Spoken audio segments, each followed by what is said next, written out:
আমরা ঐক্য হতে পারতেছি না শিক্ষার কারণে। একজনে বানাইছে মাস্টার, একই বাপের তিন ছেলে, একটা স্কুল পড়াইছে, একটা আলিয়া মাদ্রাসা আর একটা কাউমি মাদ্রাসা পড়াইছে। ভাইজান, একই মায়ের একই বাপের ঔরসের জন্ম, একই পরিবেশে একই বাবার টাকা দিয়ে মানুষ হয়েছে। মাস্টার কাছে যে এটা তো চলে না, এটার কোন সমাজ জামাত আছে না, এটাই সেই গোড়াপন্থী মৌলবি থেকে গেল। মৌলবি ফতিয়াদ আছে, এটা তো দাঁড়ে পেশাব করে এটা কাফের হয়ে গেছে, এটার কোন ইমান আছে? মনেছে একজন আরেকজনের সাথে। কিসের কারণে? শিক্ষার আদর্শিকতার কারণে। এই কামটা ব্রিটিশ করে গেছে। আজ পর্যন্ত আমরা এই কামরিতে রয়ে গেলাম, আমরা এক হতে পারলাম না। মাস্টার মৌলবিকে দোষে গাইলায়, মৌলবি মাস্টারকে কাফের ফতোয়া দেয়।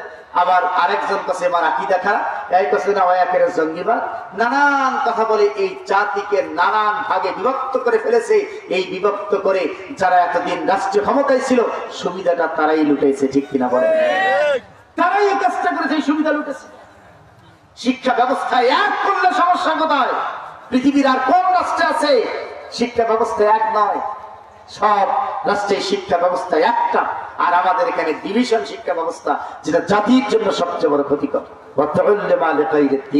আল্লাহ রাসূল বলেছেন যে জায়গার ভিতরে দ্বীনহীন শিক্ষা ব্যবস্থা বেশি চালু হবে, দ্বীনি শিক্ষা ব্যবস্থার যেখানে কোনো মূল্যায়ন থাকবে না, ওদের কারণেই ওই জমিনের ভিতরে ভূমিকম্পের সৃষ্টি হবে। কিসের সৃষ্টি হবে? ভূমিকম্প। আজকে সেই অবস্থাটা বাস্তবতা আছে না নাই? আরো জোরে বলেন, আছে না নাই?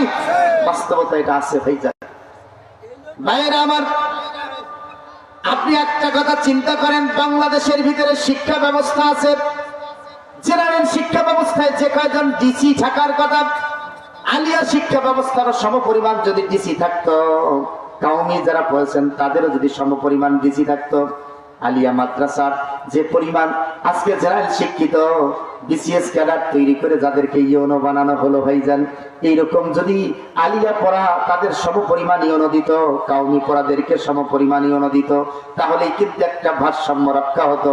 এই দুইটাকে বাদ দিয়ে একটাকে শুধুমাত্র সার্টিফিকেট দিয়ে তাদেরকে এই দায়িত্বগুলি দেওয়া হয়েছে। আপনি কি মনে করেন যে ছেলেটা এরকম একটা কোরআন বুকের ভিতরে হাফজ করে রাখতে পারে, ওই বিসিএস ক্যাডারের চেয়ে তার মেধা কম না বেশি? এই কোরআন কোনদিন করে নাই ভাইজান, কোনদিন করে নাই।